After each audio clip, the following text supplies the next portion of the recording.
अस्सलाम वालेकुम। आप देख रहे हैं गोरखधंधा अबरार कुरैशी। आपसे मुखातिब हूँ। साहिब आज़ाद कश्मीर की सूरत हाल अच्छी नहीं है। 13 लोग शहीद हो चुके हैं अब तक। मुज़ाकराती कमेटी जो है जिसमें वफाकी और आज़ाद कश्मीर के वज़रा शामिल हैं वो मुज़फ़्फ़राबाद पहुँचे हैं। कौन कौन शामिल है, पहुँचने से कबल क्या कहा जॉइंट अवामी एक्शन कमेटी ने, और आज़ाद कश्मीर के लोग जो थे वो भेड़िए कैसे साबित हुए और लाशें दफना के दोबारा से एहतजाज में आ गई। और जिस तरीके से 26 नवंबर किया गया था, वहाँ लाइटें बंद हुई थी, यहाँ पे इंटरनेट और फ़ोन सर्विस बंद करके कुछ चीज़ें की गई। इंटरनेशनल मीडिया की आमद हो चुकी है। मुज़फ़्फ़राबाद में एक्शन कमेटी ताहयात क्यों ज़रूरी है कि इसको हमेशा रहना चाहिए, और ये कैसे सियासतदानों के गुनाहों की सज़ा है। सियासी क़यादत नालायकों का टोला साबित हुआ और ताज़ा तरीन सूरत हाल क्या है, इसके ऊपर बात करेंगे। सबसे पहले आप आ जाइए इस बात के ऊपर कि जो मुज़ाकराती कमेटी है, एक नए दौर का आगाज़ किया गया। वो लोग जो हैं वो मुज़फ़्फ़राबाद पहुँच चुके हैं। उनकी आमद के ऊपर जॉइंट अवामी एक्शन कमेटी ने कहा कि पहले जो हमारे मुतालबात थे उनको तस्लीम कीजिए, इंटरनेट की सर्विस और फ़ोन सर्विस बहाल कीजिए, फिर हम आपकी मेज़ के ऊपर बैठेंगे मुज़ाकरात करने के असूल के लिए। वहीं पे जो जवाब आया वो ये आया कि हम इंटरनेट की सर्विस तो बहाल करेंगे, और ज़ाहिर है जब तक वो बहाल नहीं करते उस वक्त तक जो 31 मेंबर हैं जॉइंट अवामी एक्शन कमेटी के पूरे आज़ाद कश्मीर में, वो होंगे तो मुज़ाकरात होंगे। तो वफाकी हुकूमत ने और आज़ाद कश्मीर की हुकूमत ने कहा कि हम हेलीकॉप्टर के ज़रिए जिन इलाकों में मोबाइल सर्विस या इंटरनेट की ज़रूरत है वो हम हेलीकॉप्टर के ज़रिए वहाँ पे मोबाइल प्रोवाइड करने की कोशिश करेंगे, ताकि सब लोगों को इंटरनेट सर्विस ना मिल सके, वीडियो सामने ना आ जाएँ और हालात पैदा ना हो। तो इस बात को भी रिफ्यूज़ कर दिया गया जॉइंट अवामी एक्शन कमेटी की जानिब से। तो अब जो वफ़द है, जो साबिक़ वज़ीर-ए-आज़म राजा परवेज़ अशरफ हैं, उनकी क़यादत में हुकूमती मुज़ाकराती वफ़द मुज़फ़्फ़राबाद पहुँच गया है। वफ़द में कमर ज़मान कायरा, मसूद खान, सीनेटर राना सनाउल्लाह शामिल, वफाकी वज़रा अमीर मकाम सरदार यूसुफ तारिक फ़ज़ल चौधरी, एहसन इकबाल भी जो हैं इस वफ़द का हिस्सा है। Intelligence officer general Faisal Nasir और वज़ीर-ए-आज़म आज़ाद कश्मीर की भी मुज़फ़्फ़राबाद मुज़ाकरात के लिए आमद हो चुकी है। हुकूमत को अवामी एक्शन कमेटी कोर कमेटी मेंबरान से राब्तों में दुश्वारी का ताहाल जो है वो सामना है, और कुछ इदारों ने एक्शन कमेटी मेंबरान को हेलीकॉप्टर से मुज़फ़्फ़राबाद पहुंचाने की पेशकश कर दी। मुज़ाकरात से कबल एक्शन कमेटी के मज़ीद मुतालबात भी सामने आ गए हैं। फोर्सेस को फौरी तौर पर इस्लामाबाद वापस भेजा जाए, नायत शहरियों के कत्ल में मुलव्वस वज़ीर-ए-आज़म और वज़ीर दाखिला आज़ाद कश्मीर समेत हुकूमती ज़िम्मेदारान और एहलकारों के खिलाफ FIR दर्ज की जाए।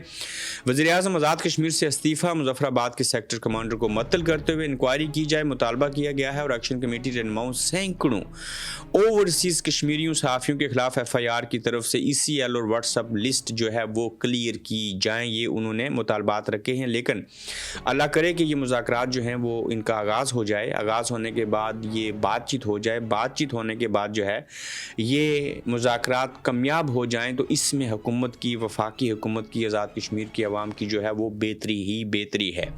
दूसरी जानिब साहिब वो देखिए कि आज़ाद कश्मीर के लोग जो हैं वो भेड़िए साबित हुए हैं, और एक भाई की लाश को दूसरा भाई दफना के दोबारा से अवामी एक्शन कमेटी के एहतजाज में आया है। माज़रत के साथ ये ना तो PTI है, ना नून लीग है, ना पीपल्स पार्टी है, ना JUI है। ये आज़ाद कश्मीर के लोग पहाड़ों में पैदा होने वाले बहादुर, जफाकश, सबसे बड़ी बात के गैरतमंद लोग हैं।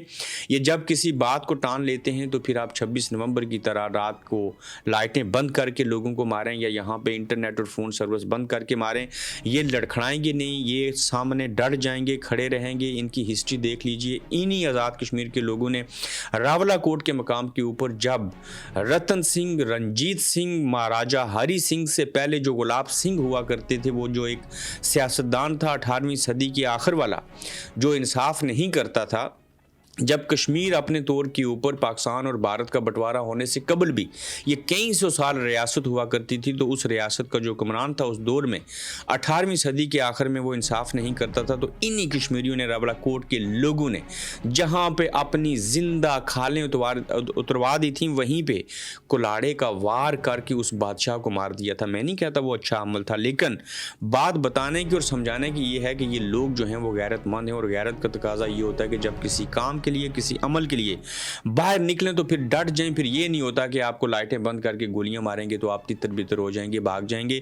یہ اور لوگ ہیں اور یہ کبھی بھی آپ کے سامنے سرنڈر نہیں کریں گے. تو لہٰذا ان کی بات کو غور سے سنیے, ان کی باتوں کے اوپر عمل کیجئے, ان کی بات مانیے اور باصورت دیگر ایسے نہیں ہوگا.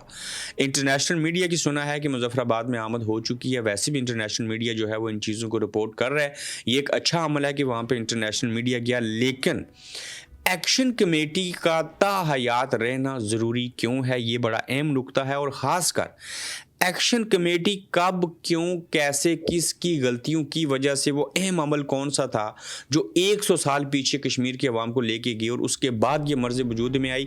اس نقطے کے اوپر تو اگلے ایپیسوڈ میں بات کروں گا. لیکن ایکشن کمیٹی جو بن گئی, بنی کیسے, اس کے آگے اگلے ایپیسوڈ میں بات کروں گا. لیکن اب جب بن گئی ہے تو اس کو ساری زندگی تا حیات اس کا رہنا ضروری کیوں ہے.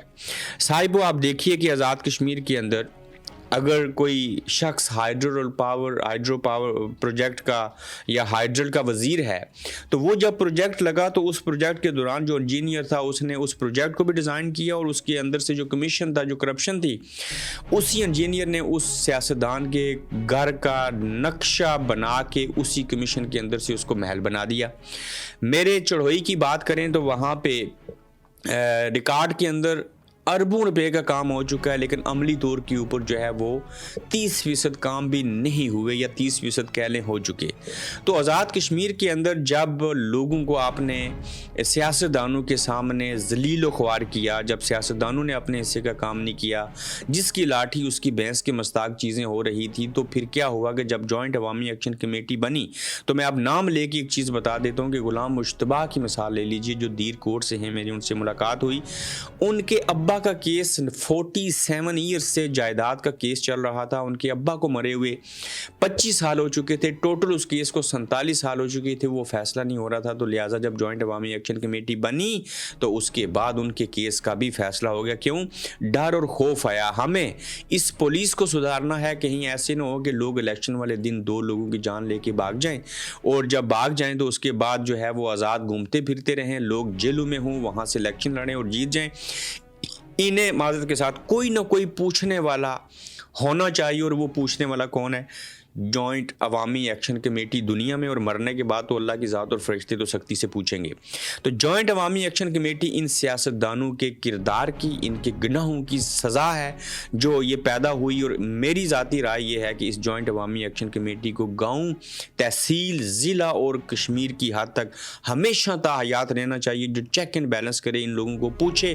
باصورت دیگر اس خطے کے اندر صاحبو دنیا کا ریکارڈ ہے, یہ راولپنڈی جتنا ہے, یہ راولپنڈی جتنا بجٹ رکھتے ہیں بلکہ اس سے بھی زیادہ, اور راولپنڈی جتنی آبادی ہے, اور یہاں پہ حال کیا ہے, صدر ہے, وزیر اعظم ہے, سپریم کورٹ ہے, پولیس ہے, سارا ریاستی سٹرکچر ہے. 1550 ارب روپے کا بجٹ ہے, اور دنیا کا ورلڈ ریکارڈ ہے کہ 35 لاکھ لوگوں کو سرو کرنے کے لیے 1,32,000 ملازمین ہے, اور ان 1,32,000 ملازمین کو جو ہے وہ کیا کیا جاتا ہے, 98 ارب روپے کی مراعات تنخواہیں ساری چیزیں ملتی ہیں. یعنی کہ 1 خرب اور 30 ارب کے بجٹ کو لگانے کے لیے 98 ارب روپیہ یہ ملازمین لے جاتے ہیں. وزیر اعظم اتنا بااختیار ہے کہ دنیا میں کسی ریاست کا وزیر اعظم اتنا بااختیار نہیں ہے جتنا آزاد کشمیر کا وزیر اعظم بااختیار ہوتا ہے. لیکن ایک ٹرانسفارمر لینے کے لیے اس ملک کے اندر وزیر اعظم سے سفارش کروانا پڑتی ہے, ایم ایل اے سے بھیک مانگنا پڑتی ہے.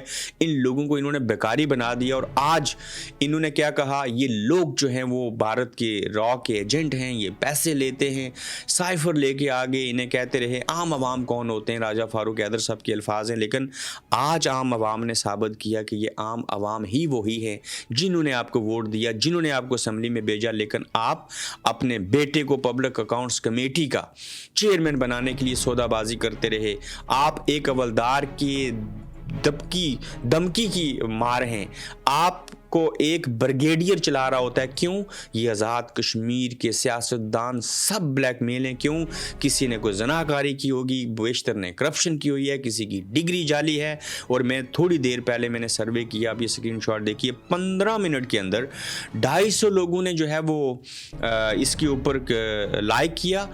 450 से ज़ायद लोगों ने कमेंट किए और मुझे एक शख्स का नाम नहीं मिला जिसमें मैंने पूछा कि बताइए कि इस वक्त आज़ाद कश्मीर के अंदर कौन से ऐसे सियासतदान हैं जिसे आप पसंद करते हैं। सब ने कहा किसी को पसंद नहीं करते। ये नफ़रत क्यों पैदा हुई? इन लोगों ने पटवारी पुलिस के ज़रिए लोगों के ऊपर केस बना के ब्लैकमेल करके, ये लोग खामोश थे, एक्चुअली बोलते नहीं थे। तो जब जॉइंट अवामी एक्शन कमेटी जैसा प्लेटफॉर्म मिला जिसने आम आवाम को जो था वो आज़ाद कश्मीर के सियासतदानों के चुंगल से आज़ाद करवाया, तो फिर पता चला कि अवाम के अंदर तो बड़ी नफ़रत है। अवाम तो इनको बिल्कुल पसंद नहीं करते। ये तो एक पर्दा पड़ा हुआ था जो पर्दा उठ चुका है और आज़ाद कश्मीर के सियासतदानों का कोई ऑडिट का निज़ाम नहीं है। फ़ंड जो है इनको बराह रास्त दिए जाते हैं। दुनिया में कहीं ऐसे नहीं होता। 1550 अरब रुपए साहिबो आज़ाद कश्मीर के अंदर अगर 5 सालों के अंदर लगा दिए जाएँ, यकीन जानिए ये सोने की चिड़िया बन जाए खिता। यहाँ पे बहुत पोटेंशियल है। ये जन्नत नज़ीर इसको कहते हैं। आप नीलम देखिए, रूबी के पहाड़ देखिए, आप दरख्त देखिए, सब चीज़ें होने के बावजूद पता है क्या कहते हैं? हमारे पास वसाइल तो बहुत हैं, लेकिन मसाइल को ख़त्म करने के लिए, वसाइल को इस्तेमाल में लाने के लिए हमारे पास वसाइल नहीं है। मैं फिर रिपीट करता हूँ, मैंने एक सियासतदान से पूछा कि हमारे पास बहुत सारे वसाइल हैं लेकिन मसाइल उससे ज़्यादा हैं, तो आप इन वसाइल को, ये जो रूबी के पहाड़ हैं और चीज़ें हैं, दरख्त हैं, सारा कुछ है, इनको इस्तेमाल में क्यों नहीं लाते? कहता है जी कि वसाइल को इस्तेमाल में लाने के लिए हमारे पास वसाइल नहीं है। आप हैरान होंगे कि आज़ाद कश्मीर के अंदर जो मार होर है उसकी पैदावार करने के लिए पॉलिसीज़ दी गई। ये जो रूबी का पत्थर है, स्टोन है, ये जो हीरे जवाहरात हैं साहिबो, 1,10,000 US डॉलर का ये हीरा है। अगर इसी को आप इस्तेमाल में ले आएँ तो बात कहाँ से कहाँ तक पहुँच सकती है। आप टूरिज़म को प्रमोट करें लेकिन इस तरफ किसी की बात नहीं जाती। लेकिन नुक्ता बयान ये करना था, सब चीज़ें मौजूद होने के बावजूद ये 12 सीटें बिल्कुल ब्लैकमेलिंग का ज़रिया हैं। बिल्कुल इनको ख़त्म होना चाहिए, इनके फ़ंड्स फ्रीज़ करने चाहिए, एक कायनी कमेटी बनानी चाहिए। ये बातें अब चल के पता लगी कि ये 12 सीटें ब्लैकमेलिंग का ना सिर्फ ज़रिया हैं बल्कि इन 12 सीटों की वजह से और भी बेशुमार खिलवाड़ किए जाते हैं। और ये एक ऐसी लटकती तलवार रखी गई जिसको वजह बना के सियासतदानों को, वज़ीर आज़म को और बाकी लोगों को ब्लैकमेल किया जाता है। और आप देखें कि तारीख़ में कभी ऐसे नहीं हुआ कि एक शख्स जिसका नाम वज़ीर आज़म अनवारुल हक हो, उसको 48 लोग वोट दे दें, तमाम सियासी जमातें एक ही हुकूमत के अंदर शामिल हो जाएँ, अपोजिशन नाम की कोई चीज़ ना हो, वाहिद सियासी जमात, माज़रत के साथ फिर नाम लेना पड़ेगा, PTI है जिसने जॉइंट अवामी एक्शन कमेटी को सपोर्ट किया है। खालिद इब्राहिम और सरदार इब्राहिम के बेटे और पोते भी, हसन इब्राहिम भी इसी गंगा के अंदर बह गए। सरदार अतीक बुरी तरह से नाकाम हो गए, एक्सपोज हो चुके और उन्होंने अपने अवाम के साथ, कोई एक सियासतदान का नाम बताइए जो यहाँ पे खड़ा हुआ हो। क्यों? ये उनके मफाद में नहीं था कि जॉइंट अवामी एक्शन कमेटी, ये ताजर, ये कौम परस्त, ये नेशनलिस्ट जो हैं ये आके क़यादत करें और हम पीछे रह जाएं। तो लिहाजा ये कश्मीरी लोग, फिर से कहूँगा, ये बेड़िए की मानद साबित हुए हैं। ये डट के हैं, ये लाश को दफना के फिर से खड़े हुए। और अब इंटरनेशनल मीडिया जब वहाँ पे पहुँचा है तो यकीनन कुछ ऐसी खबरें और चीज़ें सामने आएंगी जिसको वजह बना के लोगों को पता चलेगा कि ये हो क्या रहा है। और यहाँ पे जॉइंट अवामी एक्शन कमेटी जो है उसके साथ अवाम की बड़ी हमायत हासिल है और इस जॉइंट अवामी एक्शन कमेटी को सारी ज़िंदगी ताहयात रहना चाहिए। जो इनसे पूछे, जो इनसे सवाल करे, थाने के अंदर गलत हो तो उसको पूछा जाए, कोई सियासतदान किसी को मारे तो उसको पूछा जाए, कोई करप्शन करे तो पूछा जाए, सड़क ना बने तो एहतजाज किया जाए, सड़क बन रही हो तो उसमें करप्शन हो तो पूछा जाए। मैंने ये चीज़ें अपने इलाकों के अंदर देखी हैं कि वहाँ पे जॉइंट अवामी एक्शन कमेटी के आने के बाद चीज़ें बेहतर हुई। बासूरत दीगर क्या था, आज भी कुछ कबीले के लोग, कुछ पार्टियों के लोग इसलिए जॉइंट अवामी एक्शन कमेटी को सपोर्ट नहीं करते क्योंकि वो झूठा और अंधा प्यार, मोहब्बत और इश्क सियासतदानों के साथ करते हैं और वहाँ पे सियासतदान को इतनी वैल्यू देते हैं कि अपने सगे बाप को भी पीछे छोड़ देते हैं। तो लिहाजा ये जो दकियानूसी निज़ाम था, ये जो पुराना सिस्टम था, इसको ठीक करना चाहिए, इसको ठीक होना चाहिए। लोग आगे जाते हैं, आप हमें एक MLA की हुकूमत कहते हैं कि ये MLA की हुकूमत है और उसके मोहताज बना देते हैं और कहते हैं कि आप इसके दर पे जाओ, इससे भीख मांगो। और MLA पता है किसका काम करेगा? जिसने उसको वोट दिया है या उसका जो उसे वोट देने का कहेगा और उससे लिखवाएगा। ऐसी ब्लैकमेलिंग है कि इसी खित्ते के अंदर सैकड़ों बच्चियों को मजबूर और लाचार समझ के, जिसके पास फीस देने के यूनिवर्सिटी के पैसे नहीं थे, जिसको मेरिट के ऊपर एडमिशन नहीं मिल रहा था, जिसका तबादला करवाना था, जिसको नौकरी देनी थी, उन्होंने जनाकारी की और वो जो कैमरा मैन था, जो बाकी लोग हैं, जिस सियासतदान ने उनको पनाह दी, वो इंग्लैंड के अंदर पनाह लिए हुए है और यहाँ पे बेशुमार कमीशन बनते हैं, इंक्वायरी होती है, लेकिन नतीजा कुछ भी नहीं निकलता। और जब इस तरह के हालात किसी खित्ते के अंदर मौजूद हों तो वहाँ पे इन सियासतदानों के गुनाहों की सज़ा की शक्ल में जॉइंट अवामी एक्शन कमेटी जो है वो जन्म लेती है। आप 26 नवंबर का प्लान बनाएं, आप 9 मई की तर्ज का कोई खेल खेलें, नहीं कामयाब होंगे इन कश्मीरियों से, ये किसी सूरत आप इनसे नहीं जीत सकते। तो लिहाजा अब भी वक्त है कि ये जो सियासी क़यादत है, ये जो नालायकों का टोला है, जिस तरह से ये बुरी तरह से ये बदनाम हुए हैं, ये एक्सपोज हुए हैं, इनके सामने जॉइंट अवामी एक्शन कमेटी जो खड़ी हुई, मेरे ख्याल से इससे अच्छी और बेहतर चीज़ कोई हो नहीं सकती थी। और इसी कमेटी ने, जॉइंट अवामी एक्शन कमेटी ने अवाम के हकूक़ की बात करते हुए ये साबित किया है कि ये सियासतदान जो हैं ये किस नौइयत के लोग हैं, ये अवाम के खैरख्वाह नहीं हैं, ये बेरहम लोग हैं। और अब जो सूरत हाल इस वक्त जारी है, 13 लोगों की शहादत हो चुकी है, मज़ीद वहाँ पे हालात ख़राब हैं, पुलिस भी हमारी है, अवाम भी हमारे हैं, लेकिन ये जो FC के एहलकार इस्लामाबाद से आए हैं वो बेरहम लोग हैं, उन्हें किसी की कोई परवाह नहीं। ये देखने और सुनने में आया कि जब उन्होंने फायरिंग की तो उसमें पुलिस वाले, आज़ाद कश्मीर वाले भी मारे गए, शहीद हुए, आज़ाद कश्मीर के अवाम जो थे वो भी शहीद हुए। और नीलम से तल्लक रखने वाले नौजवान एक अस्पताल में एडमिट हैं, 2 की शहादत हो चुकी है। इसी तरह दीरकोट के अंदर बेशुमार हलाकतें हुई हैं और ख़ासकर 250 से ज़ायद लोग जो हैं वो इस वक्त ज़ख्मी हैं और हालत जो है वो बुरी है। और लोगों ने लॉन्ग मार्च करके मुजफ्फराबाद की जानिब पहुँचना शुरू कर दिया है। आम ट्रांसपोर्ट चल रही है। अवामी एक्शन कमेटी के लोगों ने किसी को भी नहीं रोका, जिसने किसी की मातम में जाना था, किसी की शादी में जाना था या कहीं ज़रूरी काम के लिए जाना था, उन्होंने आवाम के साथ, आम आवाम के साथ, इंतज़ामिया के साथ जितना हो सकता था उन्होंने तावन किया। तो लिहाजा कहने की बात यह है कि ये आज़ाद कश्मीर के लोग अपने हक़ और हुकूक़ के लिए खड़े हुए हैं, इनका एहतराम कीजिए, इनकी आवाज़ बनिए। और जब तक ये हुक्मरान ये जॉइंट अवामी एक्शन कमेटी के जायज़ मुतालबात नहीं मान लेते, उस वक्त तक बात ठीक नहीं होगी। हाँ, हम ये भी चाहते हैं कि ये निज़ाम जो है ये चलना चाहिए, ये सिर्फ निज़ाम ना चले बल्कि इस निज़ाम को बेहतर होना चाहिए और बेहतर तरीके से चलना चाहिए। हर एक शख्स का ऑडिट होना चाहिए, बासूरत दिगर यहाँ के हालात कभी भी बेहतर नहीं हो सकेंगे। तो अगले एपिसोड में और भी अहम खबरों के साथ दोबारा आपकी खिदमत में हाजिर होऊंगा। अपना ख्याल रखिएगा। तो जल्द आपसे इंशाल्लाह फिर मिलेंगे। आप देख रहे हैं गोरखधंधा अब्रार कुरैशी के साथ।